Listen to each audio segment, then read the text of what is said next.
गणेश उत्सवाची उत्साहात सांगता झाल्यानंतर भाविकांना वेध लागतात ते नवरात्र उत्सवाचे।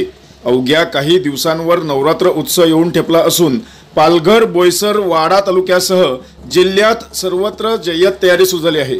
शहरातील देवी मंदिरांना रंगरंगोटी तसेच विद्युत रोषणाईचे काम अंतिम टप्प्यात आले असून सोमवारपासून सुरू होणाऱ्या नवरात्र उत्सवाकरिता वाडा तालुक्यातील शिरीषपाडा येथील कल्याणी गणेश कला केंद्र येथील मूर्तिकार दुर्गा मातेला अखेरची रंगरंगोटी करतेवेळी हात फिरवताना पाहायला मिळत आहेत।